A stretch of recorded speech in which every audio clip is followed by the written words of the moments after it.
Well, my first encounter with JPND was back in 2012, originally with an organisation in Ireland. And then after I cared for my mum, I got involved in several advocacy groups to build awareness and build capacity of carers and to be able to speak out for themselves and their loved ones.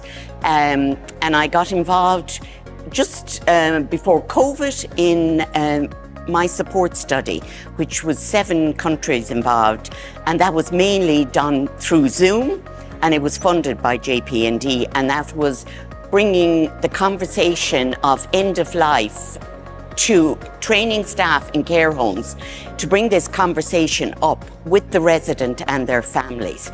And this was really important to document what their wishes were.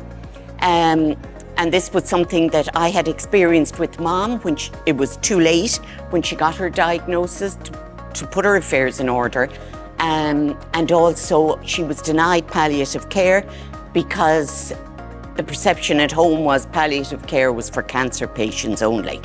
So that program was so successful that it has now gone on to be funded by Horizon Europe, and again it's 7 countries involved, and it's the In Touch project, and I have continued into that as the patient caregiver advisory panel and also on the main panel. I suppose the importance of research and the funding of research going forward, and with PPI involvement, it's giving a clearer picture.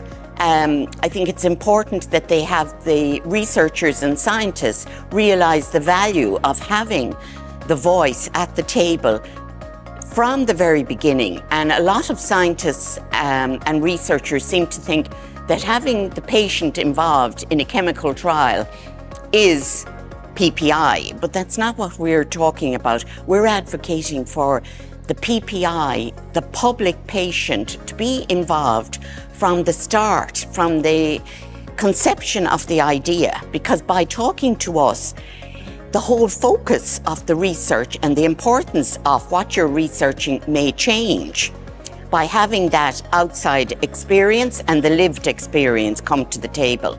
I think going forward as well, we can communicate through Zoom and having countries involved, whereas before it was more in silos, which isn't of benefit really, and then it's forgotten about. A lot of research is completed and shelved, and we feel this is a total waste of funding, people's time, not just the researcher, but also those of us that get involved. So going forward, research funding is so important, but we want it to be utilised, and we want value-based healthcare.